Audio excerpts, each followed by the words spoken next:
मीटिंगला पहिले होतो आणि डायरेक्ट आता आलो, मध्ये माझं काही योगदान नाही. आपल्याला माहिती बंधूंनो, जगामध्ये 3 प्रकारच्या शक्ती असतात. एक असते सात्विक, दुसरी असते राजसी आणि तिसरी असते तामसी. तामसी शक्तीचा प्रयोग करावा लागतो, प्रत्यक्ष कृती करावी लागते. तामसी शक्तीचा उपयोग जर करायचा असेल तर राजसी शक्ती जी असते तिचं नुसतं प्रदर्शन सुद्धा चालतं. पोलिसांनी मार्च काढला, आर्मीचा एक मार्च झाला दंगलग्रस्त भागामध्ये की सगळेजण बिळामध्ये बरोबर दंगलखोर जाऊन बसतात. पण महाराज तुम्हाला सांगतो, सात्विक शक्तीच्या केवळ अस्तित्वाने काम होतं आणि आजची ही संख्या तुमच्या धर्माचार्यांच्या सात्विक शक्तीच्या उपस्थितीमुळे. खरं तर विश्व हिंदू परिषदेची, हिंदू समाजाची कधीच एवढी ताकद नव्हती. कुठल्याही पक्षाचे असो, कुठलीही विचारसरणी असो, परंतु संघाचा विश्व हिंदू परिषदेचा कार्यक्रम आहे म्हटल्यानंतर आपले हृदयाचे, घराचे, गावाचे दरवाजे हिंदू समाजाला कायम मोकळे केले. हे मी 1986 सालापासून अनुभवतोय आणि त्याचा परिणाम असा आहे की कोट्यवधींचं श्रद्धास्थान असलेलं रामाचं मंदिर दिवाळा अयोध्येमध्ये उभं राहिलं. ही काही ताकद केवळ एखाद्या संघटनेची नाही, सगळे हिंदूंनी असं ठरवलं. काही लोक निराशेचा सूर आणतात, नाही आपले हिंदूंना असेल, आपल्या हिंदूंना मी सहज करते त्यांना सांगतो, अरे 3 वेळा तुम्हाला निवडून दिले, आणखी हिंदू समाजाने काय करायचं तुमच्यासाठी? कधी 282 दिले, कधी 303 दिले, कधी 240 दिले. जबाबदारी तुमची आहे, नेतृत्व तुम्हाला करायला सांगितलेले. हा हिंदू समाज पुढच्या वेळी सुद्धा तुम्हाला 360 देईल, पण काम तुम्ही वक्फ कायदा जसा कॅन्सल केला त्याचप्रमाणे पाक व्याप्त काश्मीर पण तुम्ही भारताला जोडला पाहिजे, अशी समस्त हिंदूंची इच्छा आहे. संघाला 100 वर्ष पूर्ण झाली आणि संघ राष्ट्रीय स्वयंसेवक संघाने असं ठरवलं हे 4-5 बिंदू घेऊन आपल्याला हिंदू संमेलन करायचं. त्यातलं एक तर आहे हा देश आपला. असं ज्यावेळी मी म्हणतो, लगेच 80% बिळात बसलेले सेक्युलरवादी, वामपंथी असे बिळातून बाहेर येतात आणि सांगतात नाही नाही हा देश सगळ्यांचा आहे, हा देश सगळ्यांचा. आता मला सांगा, गायकवाडांच्या घरात, चिखंडेंच्या घरात किंवा रणदिवेंच्या घरातलं पोरगं जर 10वीला शाळेमध्ये पहिला होऊन घरी आला, ती मार्कशीट अशी दाखवत तर त्या घरातल्या माणसांना, श्रीखंडेच्या, गायकवाडांच्या, रणदिवेंच्या घरातल्या माणसांना काय होईल? आनंद होईल का? त्या घरातल्या माणसाने जर विचारलं, हे कशावरून तू पहिला आला? रिचेकिंगला टाक, रिचेकिंगचा रिझल्ट जर आला तरच मी मानेन तू पहिला आला. त्याला ते पोरगं आपलं वाटतं का? अरे भारताच्या सैनिकांनी पाकिस्तानमध्ये घुसून आतंकवादी मारले, याचे याला हिंदू समाजाला आनंद झाला, परंतु त्याच वेळी कशावरून मारले आम्हाला प्रेत दाखवा मागितले त्याने लोकांनी पुरावे. मग त्यांना आपला देश वाटतो का भारत? तुम्हाला मला भारत जिंकल्यानंतर मग भले तो 1 रननी जिंको, आनंद वाटतो ते.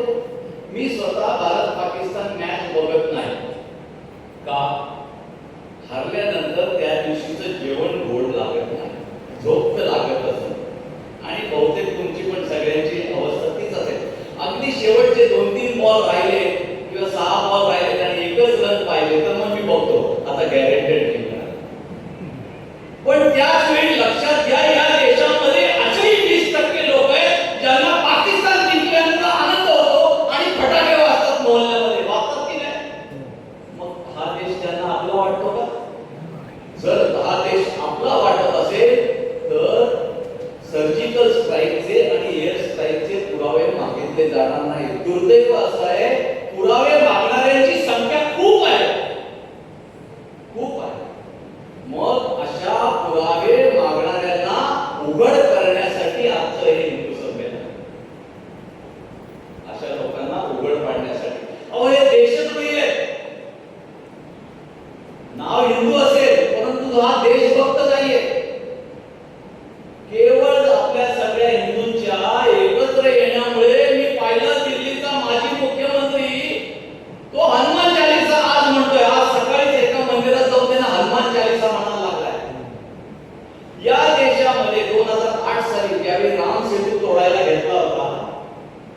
त्या राम सेतू तोडण्याच्या वेळी 2008 ची घटना आहे, मनमोहन सिंगाचं सरकार होतं.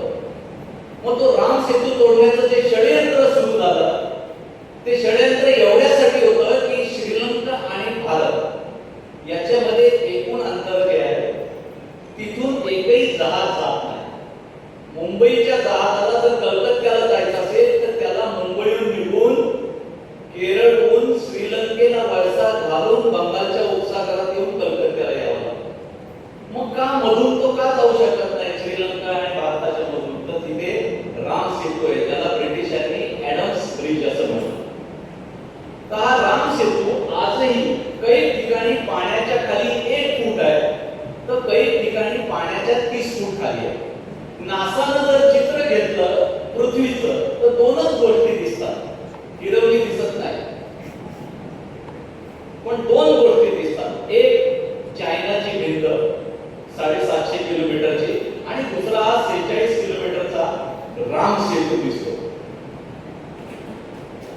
आंतरराष्ट्रीय नियम असा आहे की तुमच्या समुद्राच्या किनाऱ्यापासून 26 नॉटिकल माइल्स ही पाण्यातली सीमा ही तुमच्या मालकीची असते. म्हणजे मुंबई पासून 26 नॉटिकल माइल पश्चिमेला काही झालं तरी ते भारताच्या हद्दीतलं आहे असं मानलं जातं. आणि 26 नॉटिकल माइल्सच्या पलीकडे जी आहे ती आंतरराष्ट्रीय सीमा मानली जाते की कोणी येऊ शकतं आणि कोणी जाऊ शकतं आणि कोणी राहू शकतं. आता जगामध्ये अणुबॉम्ब बनवण्यासाठी, अणुभट्टीसाठी सर्वात मोठा पदार्थ जो लागतो त्याला म्हणतात थोरियम. आणि जगामध्ये जे एकूण थोरियम आहे त्याच्या 70% थोरियम हे भारत श्रीलंकेच्या मध्ये असलेल्या समुद्रामध्ये दडलेलं आहे. आणि हे थोरियम अमेरिकेसारख्या देशाला पाहिजे. पण आता तर तिथे 46 किलोमीटर अंतर आहे आणि आंतरराष्ट्रीय सीमा किती असते? 26 किलोमीटर. भारताची 26 आणि श्रीलंकेची 26 झाली किती? 26 गुणे 52. त्यामुळे हा मधला समुद्र तो केवळ या 2 देशांचा. मग आता त्या ठिकाणी जर राम सेतू तोडून जर जहाज जायला लागली तर आपण सांगू शकतो ही आमची वहिवाट आहे. म्हणून तो राम सेतू तोडण्याचं कारस्थान सुरू झालं होतं. या राम सेतू बांधण्याच्या वेळची गंमत पण छान आहे. काय काय करत होते मानव? दगडावर राम लिहायचे आणि तो दगड पाण्यात टाकला की तरंगायचा. भगवंत एकदम खुश होते, अरे वा माझं नाव लिहिलंय श्रीराम, तो दगड तरंगतो. त्यांनी पण एक दगड घेतला आणि पाण्यात टाकला, तो आवाजाने तो बुडाला.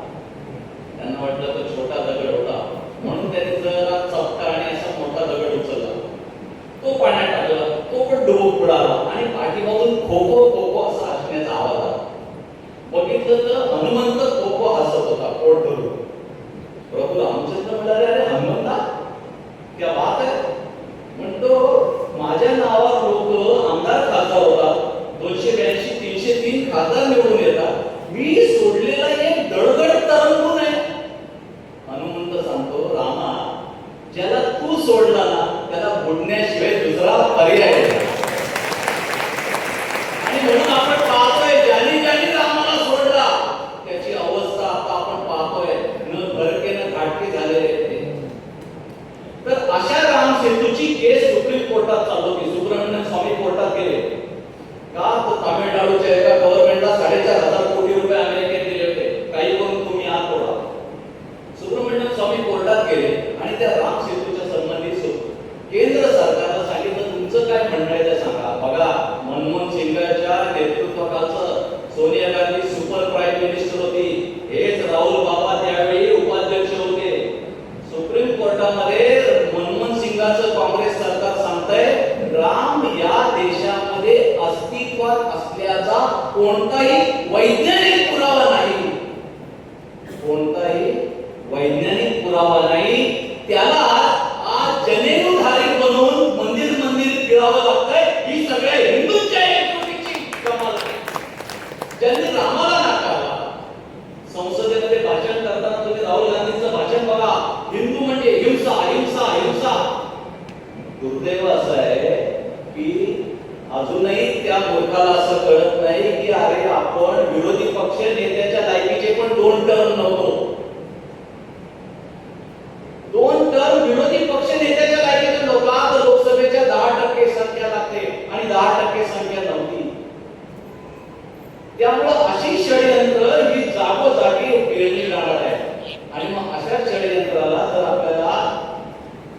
मोडून काढायचा असेल, जर हा देश आपल्याला आपला म्हणून जर ठेवायचा असेल, जसं मी नेहमी उदाहरण देताना सांगतो, श्रीखंडे बाबा नाव घेतो म्हणून बोलतो, श्रीखंडेच्या घराची किंवा जाधवांच्या घराची भरभराट व्हायची असेल तो कोणी प्रयत्न केले पाहिजे?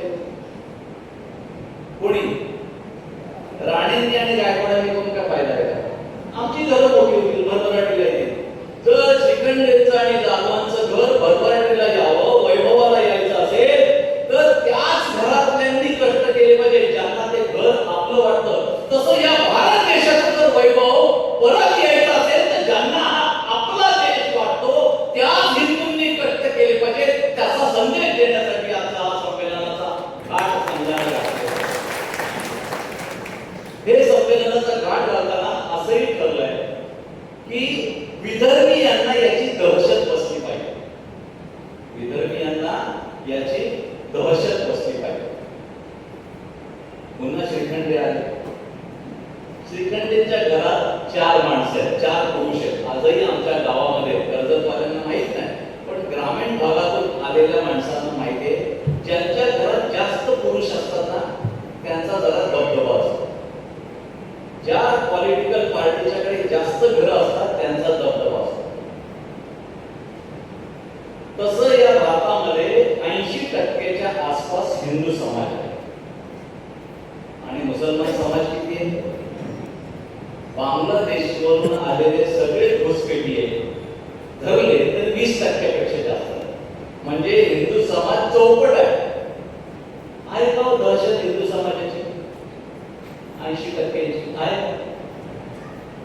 श्रीखंडेंच्या घरात 4च माणसं आहेत, गायकवाडांच्या घरात 16 माणसं आहेत आणि या दोन्ही कुटुंबाचं गेले 3 पिढ्यांचं वैर आहे. अगदी एकमेकांचा गळा घोटण्यापासून ही सगळी कामं करतात. अशा वेळी त्या 4 श्रीखंडेंना एकटा गायकवाड सापडला आडमार्गाला. का?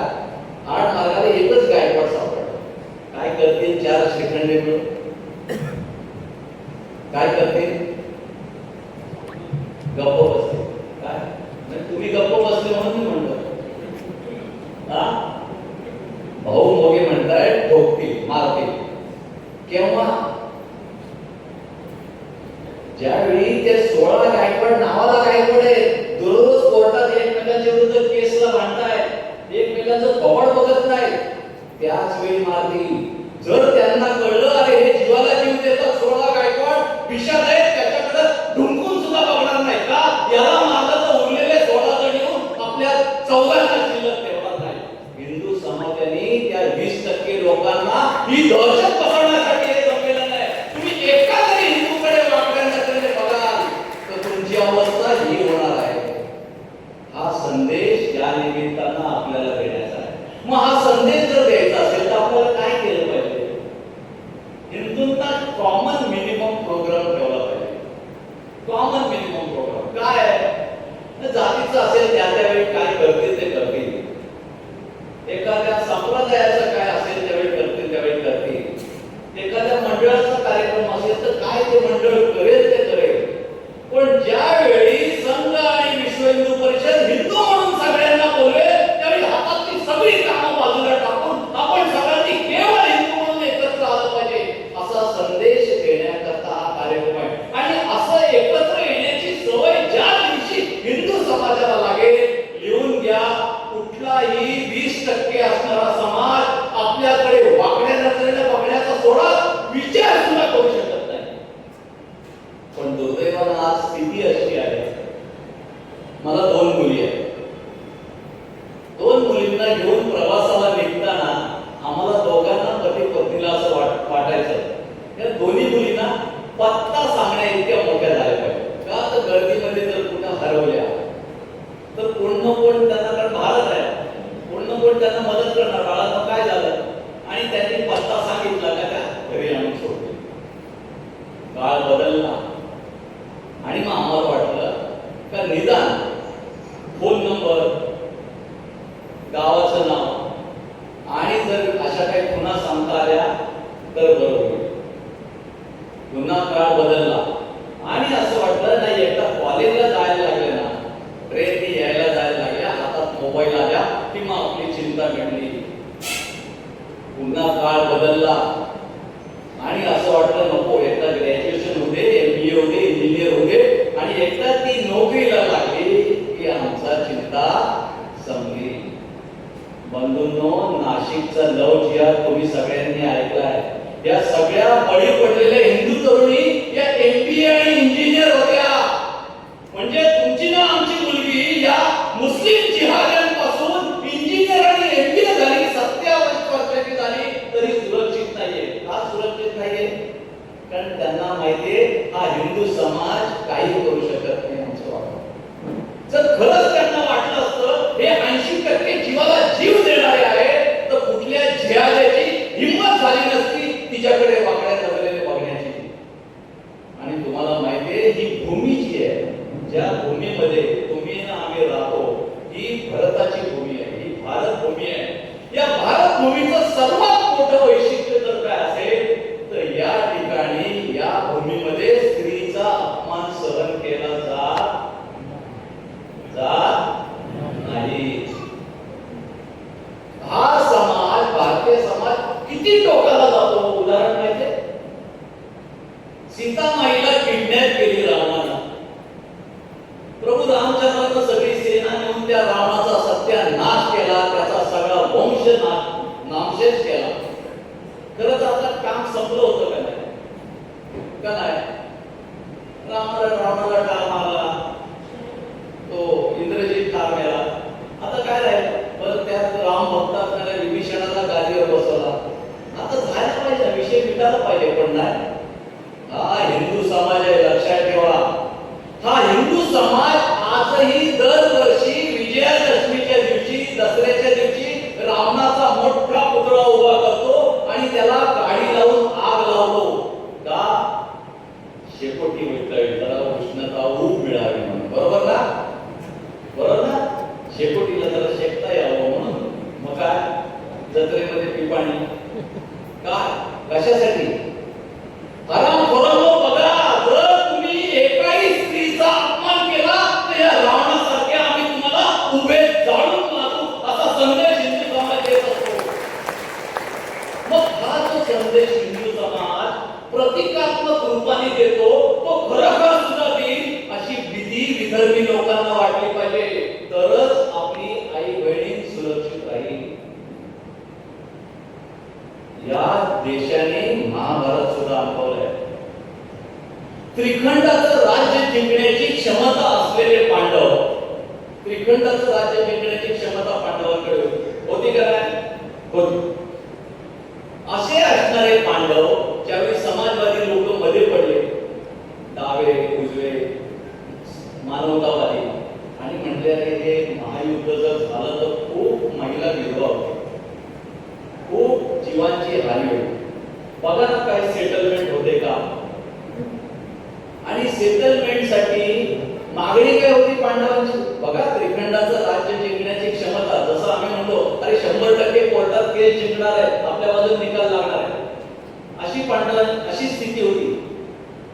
पांडव त्रिखंडाचं राज्य सुद्धा जिंकू शकले असते. त्या पांडवांची मागणी किती सगळ्यांना नाही माहित होते.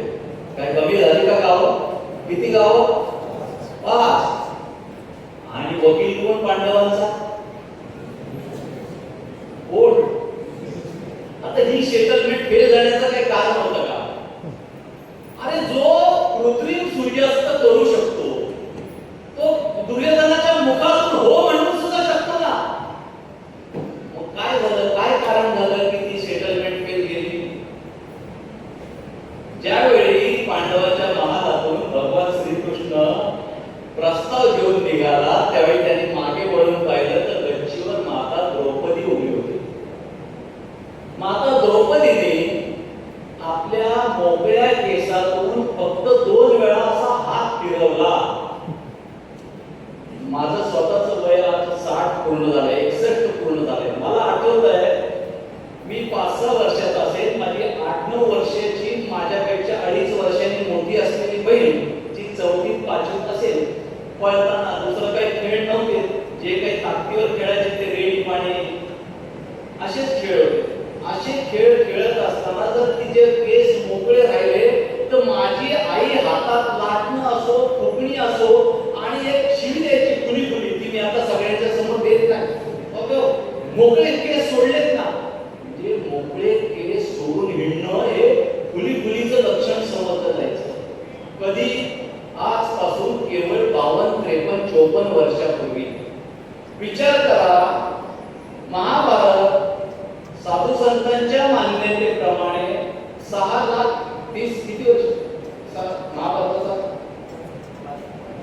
5,000 वर्षाचा आपल्या शास्त्राप्रमाणे युगाब्दाप्रमाणे चला 5,000 वर्षापूर्वी एक राजसून, एक राजाची सून द्रौपदी मोकळे केस सोडून हिंडते. किती वर्ष?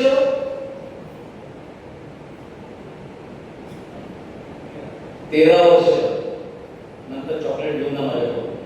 12 वर्ष वनवास आणि 1 वर्ष अज्ञातवास. विचार करा, ज्यावेळी केस मोकळे सोडणं हे वाईट लक्षण समजलं जायचं, असं काळामध्ये माता द्रौपदीने केस मोकळे सोडले होते का? भर राज्यसभेत तिला दुःशासनानं केसाला धरून आणली होती आणि दुर्योधनानं आपल्या मांडीवरचं धोतर बाजूला सारून म्हटला, तू इथं माझ्या मांडीवर येऊन बस. त्याच वेळी त्या द्रौपदीने सांगितलं, या केसाची वेणी ही दुर्योधनाच्या रक्तानं घातली जाईल, नाहीतर घालणार नाही. द्रौपदीनं श्रीकृष्णाला सांगितलं, तू सेटलमेंटला चाललाय, लक्षात ठेव, या केसाची वेणी ही दुर्योधनाच्या मांडीच्या रक्तानं घातली जाणार आहे. याचं फक्त स्मरण श्रीकृष्णाला दिलं आणि नेहमीप्रमाणे भगवान श्रीकृष्ण आमच्या श्रीराम कोसरांसारखे गालात हसले आणि त्याच वेळी नक्की झालं तर ही सेटलमेंट काय होत नाही. विचार करा बघून, स्त्रीच्या अपमानाचा बदला किती टोकाला घेऊन जाणारा आमचा समाज आज रोज आमची बहीण आणि आई लव जिहादला बळी पडते. मेरा वाला अब्दुल ऐसा नाही है. काय? मेरा वाला अब्दुल ऐसा नाही. मग ती कधी फ्रीज मध्ये सापडते, कधी डीप फ्रीजर मध्ये सापडते, कधी पोत्यात सापडते. आपण चालता बोलता उठता बसता हे सांगितलं पाहिजे, बोलायला सुरुवात केली पाहिजे. हो, हे जिहादी हरामखोर आहे, हे देशद्रोही आहे. दीपकजी असं कसं काय म्हणणार? देशद्रोही? अरे का नाही बोलायचं? हा देश आपला आहे. असं कसं चालेल? सगळे मतदार आहेत, देश सगळ्यांचा. एक साधी गोष्ट तुम्हाला सांग. आता श्रीखंडांचं नाव नाही, वडेकरांचं नाव. वडेकरांच्या घरामध्ये 2 भाऊ. हे दादा तुझं नाव काय? कार्याध्यक्ष कुठे? तुला मोठा आहे का लहान भाऊ? तूच मोठा आहे, लहान भाऊ बरोबर. 2 भाऊ आहेत, दोघं एक गठ्ठी आहेत, भरपूर कष्ट करतात, त्यामुळे दोघांचं कुटुंबाचं बरं चालतं. राजकीय नेत्याला वाटतं दोघं भाऊ असेच एक गठ्ठी काम करत राहिले तर आपण पुढच्या वेळी सरपंच तर होते. मग काय केलं? बारक्या भावाचे काम करतो. अरे मेहनत तू करतो, दादा नुसता उभा करतो. त्या दिवशी बघितलं नाही हिंदू संमेलनात कसा चमकत होता. आणि बायको मुंबईची होतीच, अंधेरीची. ती काय पोटलपालीची नव्हती. तिनं पण मला सुरुवात केली, नको इकडं 12 जणांचा स्वयंपाक करावा लागतो, कधी बघावं दिवसभर माणसं येत राहतात, चहाच बनवावा लागतो, चुलीच्या व्यतिरिक्त काय नाही. मग बारका म्हणाला, हे दादा चल आपण वाटणी करू टाकू. दादा म्हणणारे बघ दोघं एक गट्टी आहोत म्हणून आपल्याला यश आहे. चाल मग गावतीतले मध्ये पडले आणि शेवटी एकदाची वाटणी झाली. लहान भावाचा हिस्सा लहान भावाने घेतला. तो जुगार दारूमध्ये नाही पिता, उदाहरण देतो, विकून टाकला. आता तो परत याच्याकडे हिस्सा मागू शकतो का? मागू शकतो का? अरे काय गप्प बसले राहू? काय मानवतावादी आहेत का? काय पाकिस्तानच्या बाजूने आहेत का काय सगळे? नक्की ना. आता मला सांगा, लाहोरच्या 1938 सालच्या मुस्लिम लीगच्या अधिवेशनामध्ये असा ठराव झाला की आम्हाला मुसलमानांना तुमच्या हिंदूंबरोबर हिंदुस्थानात राहण्याचं नाही, आम्हाला वेगळा पाकिस्तान द्या. कशाच्या आधारावर मागितला? धर्माच्या आधारावर मागितला. त्यांनी विदर्भासारखं म्हटलं नाही, आमचा विदर्भाचा विकास झालेला नाही, अनुसूचित भरले नाही. तेलंगणा सारखं किंवा आंध्र प्रदेश सारख्या विशेष राज्याची मागणी नव्हती. मागणी काय होती? आम्हाला मुसलमानांना वेगळा देश द्या.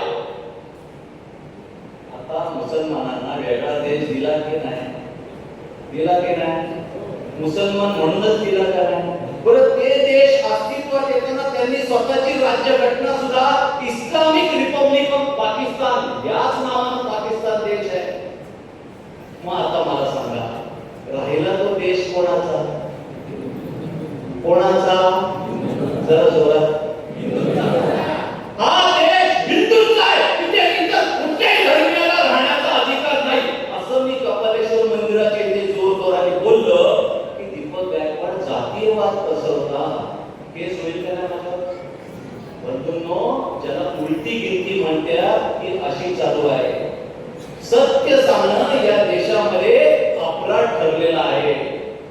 हो, हा देश हिंदूंचा आहे का मुसलमानांनी त्यांचा वेगळा देश घेतलाय? तुम्हाला एका महान नेत्याची 4 वाक्य सांगतो, तुम्ही ओळखून दाखवा त्या नेत्याचं नाव. इस्लामी आक्रमक इस्लामचं गीत गात भारतात आले. इस्लामचे आक्रमक इस्लामी गीत गात भारतात आले. त्यांनी आमची मंदिरं तोडली. ते तेवढ्यावर थांबले असते तर बरं झालं असतं. त्यांनी सर्वात भयंकर गोष्ट केली ती म्हणजे इस्लामचं रोपटं त्यांनी या भूमीमध्ये लावलं. पाहता पाहता त्या रोपटं उन्हाळ्यातलं झुडूप न राहता, समर सॅपलिंग असा इंग्रजी शब्द आहे, न राहता त्याचं प्रचंड अशा ओक वृक्षामध्ये रूपांतर झालं, ज्याला शिखांची कुऱ्हाडही तोडू शकली नाही. हे पहिलं वाक्य. दुसरं वाक्य, जर भारत पाकिस्तानची फाळणी करायची असेल तर धर्माच्या आधारावर करू नका. आणि जर खरोखर धर्माच्या आधारावर करायचे असतील तर पाकिस्तानातले सगळे हिंदू भारतात आणा, भारतातले सगळे मुसलमान पाकिस्तानात हाकलून द्या आणि मगच फाळणी करा. तरच भारत एक जिन्सी आणि एक संघ राहील. माझ्या देशाचे देहाचे 2 तुकडे होतील, परंतु देशाचे तुकडे होणार नाही, असं म्हणणाऱ्या नेत्याच्या नंतर सुद्धा या देशाचे 2 तुकडे झाले. आणि जवळपास भारतात 33 कोटी असलेली जनसंख्या, 33% असलेली जनसंख्या ही वेगळी झाली. आणि जवळपास एक 20 कोटी मुस्लिम जनता ही भारत पाकिस्तानच्या निमित्तानं वेगळी झाली. अनेक लोक अखंड हिंदुस्थानची भाषा करतात. विचार करा, आज भारतातले 25 कोटी मुसलमान, पाकिस्तानातले 21 कोटी मुसलमान, बांगलादेशातले 18 कोटी मुसलमान, किती झाले? 59 कोटी मुसलमान. आणि हिंदू किती? 103 कोटी. काय अवस्था असते? काय अवस्था असते? 20 कोटी आहे तर एवढा धिंगाणा आहे, 59 कोटी असते तर किती धिंगाणा घातला असता. म्हणून या महान नेत्यांनी म्हणालं, भारताची फाळणी करून हिंदूंना त्यांचं अस्तित्व टिकवण्याची शेवटची संधी परमेश्वरानं दिले. हिंदूंनी त्याचा उपयोग करून घ्या. बंधूंनो, त्या नेत्याचं नाव आहे doctor Babasaheb Ambedkar. Thoughts on पाकिस्तानच्या पान क्रमांक 59 वर दुसऱ्या परिच्छेदात डॉक्टर बाबासाहेब आंबेडकर येतात. इस्लाम भयंकर गोष्ट केली त्यांनी, इस्लामचं रोपटं लावलं. थॉट्स ऑन पाकिस्तानच्या पान क्रमांक 111 वर तिसऱ्या परिच्छेदात म्हणतात, भारतातल्या सगळ्या मुसलमानांना पाकिस्तानात हटवून द्या. दुर्दैवानं असं आहे, या महामानवाला कधीच हिंदूंनी आपला नेता मानला. त्यामुळं आता या सगळ्या चुका दुरुस्त करण्याची बंधूंनो वेळ आहे. मग या चुका कशा दुरुस्त होतील हे सांगण्यासाठी आजचा आपला हा सगळा उपक्रम. भारतातल्या हिंदूंनी राम मंदिरासाठी तर बलिदान दिलंच गेलं. जवळपास 35-40 वर्ष विश्व हिंदू परिषदेचा संघर्ष चालला आणि मी त्याचा प्रत्यक्ष साक्षीदार. त्यामुळे रामाचं मंदिर तर झालं. आणि हे रामाचं जे मंदिर झालंय, या राम जन्मभूमीच्या मुळे हा सगळा हिंदू एकत्रित झालाय. जो काही हिंदू जागृत झालाय तो कशामुळे झालाय? रामाच्या मंदिरामुळे झालाय. मग या मंदिराला कसं बदनाम करता येईल याचा प्रयत्न, षडयंत्र सुरू आहे.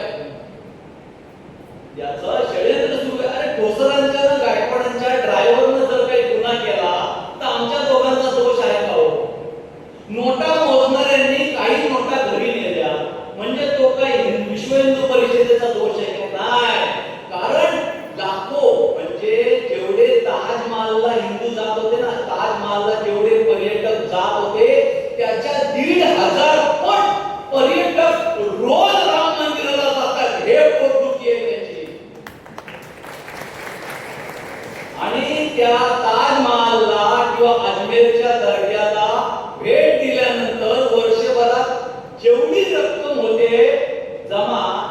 तेवढी राम मंदिराच्या फक्त एका आठवड्यात जमा होते. आणि ही सगळी रक्कम विश्व हिंदू परिषदेच्या ट्रस्टच्या खात्यात जमा होते. त्यातला एकही रुपया सरकारला मिळत नाही. आणि सरकारला मिळत नाही त्यामुळे हजला देता येत नाही, सरकारला मिळत नाही त्यामुळे मशिदीला देता येत नाही. याचा कोण दुखा राजकीय पक्षांमध्ये. म्हणून त्यांची बोंबाबोंब सुरू आहे की तुमची रामावरची श्रद्धा कमी झाली पाहिजे. बंधूंनो, चोरी रामाने नाही केली, नोटा मोजणाऱ्याने केली. आणि म्हणून आपल्याला लक्षात येईल गर्दीतला एकही माणूस कमी झालेला नाही अयोध्येला जाणारा. तुम्ही ना आम्ही लोकांनी गेल्या 10-12 वर्षामध्ये 2.5 तास उभं राहून या लोकांनी काय काय चमत्कार केले, ज्यांना निवडून दिले. ऐकायचं आपल्याला का वेळ झाला? ऐकायचं नक्की. भाऊ मोगे म्हणतो नको, तुझी टेप खूप झाली आता, कारण त्यांनी 7-8 वेळा माझं भाषण ऐकले. भाऊ तुझ्या चेहऱ्यावरून मी अंदाज बांधला, पण तू असं कदाचित म्हटला पण नसेल. अंदाज बांधला बोलतो बोलच नाही. तर असं झालं की युक्रेन आणि रशिया युद्ध सुरू झालं. माहितीये का कुठे युक्रेन कुठे आहे? तमनाच्या पलीकडे. माहितीये का? खरंच तर हो म्हणा, नाही तर मी ते पण सांगतो नकाशावर कुठे आहे. युक्रेन हा रशियाचा पूर्वी भाग होता. सोव्हिएत संघ 26 डिसेंबर 1991 ज्यावेळी फुटला, त्यात 15 गणराज्य निर्माण झाली, त्यातला एक युक्रेन. या युक्रेनचं रशियाचं युद्ध सुरू झालं. आणि आपल्या सगळ्यांना माहिती आहे MBBS आपल्याकडे जर व्हायचं असेल भारतामध्ये तर आता वर्षाला फी आहे एका वर्षाची 32 लाख MGMची, DY पाटलाची 48 लाख, आणि सरकारी असेल तर नक्की ती कमी. पण म्हणजे 32 लाखाप्रमाणे 4 वर्षाचे किती झाले? 1,28,00,000. हे जर रशिया आणि युक्रेनला जर MBBS व्हायचं असेल तर 6 वर्ष लागतात. आणि एकूण खर्च किती? 27 लाख. त्यामुळे भारतातल्या गरीब गरजू विद्यार्थ्यांची खूप मोठी संख्या जाते, भारतातली जाते, त्यामुळे पाकिस्तानची पण जाते. विचार करा, युक्रेनचं पाकिस्तानने भारतावर 4 युद्ध झाले. चारीचे चारी भारताने जिंकले, त्यांचं नाक कापलं.